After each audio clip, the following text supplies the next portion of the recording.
Okay, so in this slide today, ladies and gentlemen, we are going to be talking about analyzing evidence. So taking all of the facts and the data that you put in your paper, and how do we analyze that to get your point across? What is the main point of all the facts that you have and what you're trying to tell your audience? Another way to think about the word analysis is to substitute it in a way with the word explain.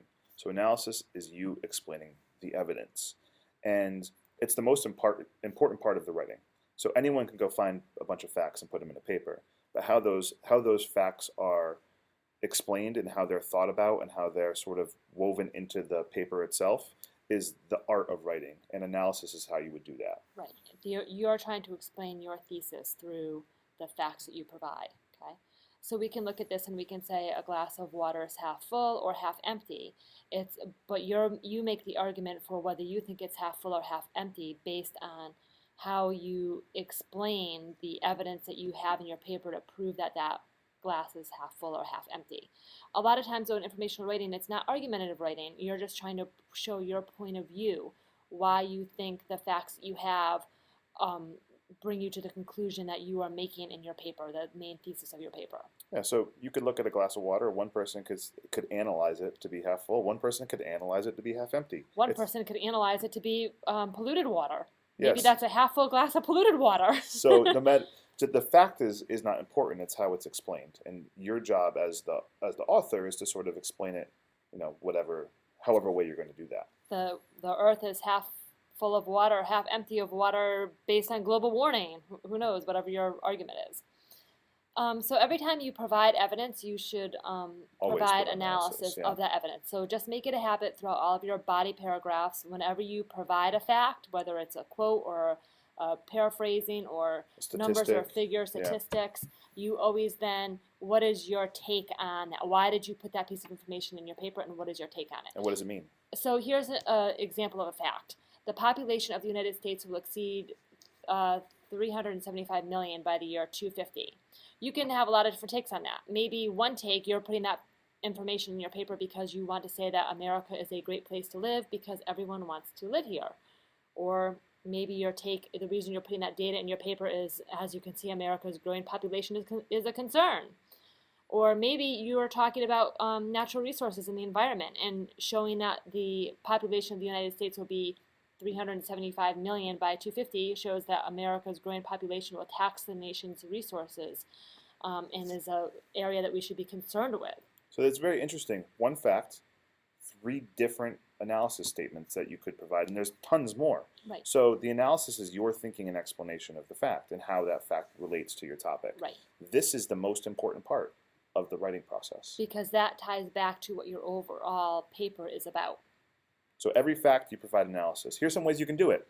To provide analysis, sometimes it can be a little tricky. You might just be used to including fact after fact after fact.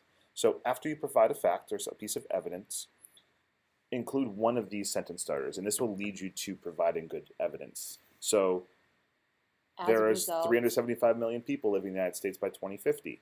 As a result, this demonstrates that this shows how population is growing out of control. This is an example of how natural resources may be taxed in the future. This is a noticeable pattern since the 1950s when the population first started to grow.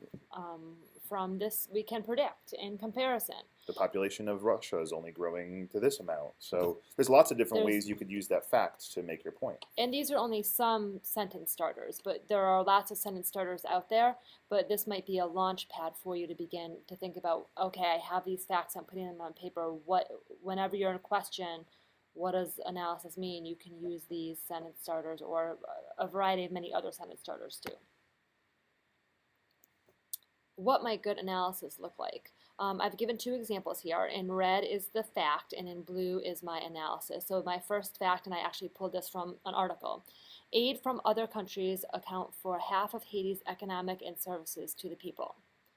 Ultimately, what Haiti needs most isn't so much aid, but trade and assistance in creating companies and jobs. So this author was talking all about in his paper about how Haiti doesn't need aid anymore. They need assistance in building trade and building up their economy so that the people of Haiti can become more independent. He used the fact. He gave me a fact, aid from other countries accounts for half of Haiti's economy, and then he took a spin on that fact by trying to use that fact to explain his point of his paper, which was that Haiti needs trade and assistance. So in the second one, on October 29, 1929, the stock market crashed when stock prices dropped dramatically. Within weeks, the entire country started to suffer as businesses shut down. That's a fact, that the stock market crashed on that day, and that's what happened. Some argue that lessons learned from the Great Depression helped our nation prevent a second Great Depression during the recession of 2008. So that's my comparison, my thinking from one event to the other, and I'm making that link for the reader. So I didn't have to say this. I could have said something else. I could have said that people shouldn't have left their money in the banks, and it's their own fault. Right. And this was another part, we took this out of another article that we found too. And that was just how the author was making a comparison between 1929 and 2008, how his take or his spin on the fact that he provided. All right, so let's wrap this up. So we showed you some ways that you can include analysis in your writing. Good authors use analysis to help readers see their point of view, whether it's argument or informational. It doesn't matter what. Good writers always provide that analysis. You should think about providing that analysis after every piece of evidence. Right. So it should always go topic sentence, evidence, analysis, evidence, analysis, and it should go back and forth throughout the paper. Or sometimes analysis evidence based on how you're writing in your sentence structure. You can sometimes put the analysis before the data if that works in your paper, and we can show you a more sophisticated way of doing that later on. But they're always linked. They're always linked. Yep. So analysis is important to explaining why the facts are important to the understanding of the topic. And it always is tying back to your thesis, your big idea of what is it that you're trying to tell or teach the reader in your paper. So now we want to see you try working on your analysis in your writing.